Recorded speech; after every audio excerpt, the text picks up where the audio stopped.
Touch past 517, good enough for a little weather on the 7th. Live look over 7th and range line.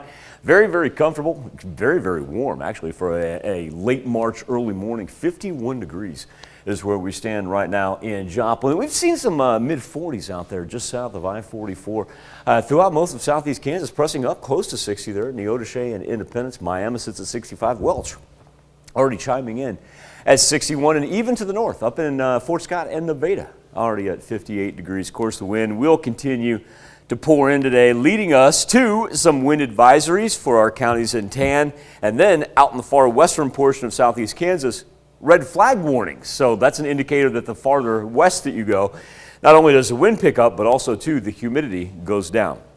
Red flag warning, of course, meaning we talk about elevated fire conditions. That means don't burn anything when you get in the red flag warning. As we see the jet stream come in off the Pacific right there, right up through the southwest, grab that warmth and feed it right our way. There's the little hump there of the warmer air, and luckily we are going to be the recipients of that today. It's going to be delightful. We'll work up into the mid-70s before the thunderstorms actually begin to head our way. Now, one thing that we will see for today, look at that, we're in between that 20 to 30 mile an hour range, especially out to the west. That's actually in between that 30 and 40 mile an hour marker. So as we get ready to roll for tonight, really after we get closer to midnight, afternoon, evening going to be okay.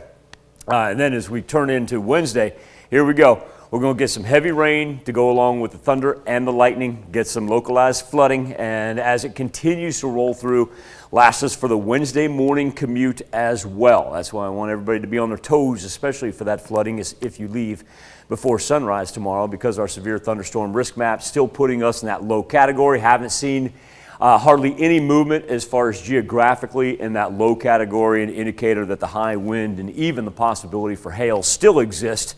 And since it has been pretty stagnant as far as, like I said, the geographic location on the severe thunderstorm risk map, we can go ahead and say a good probability of that wind and, like I said, slight chance for hail.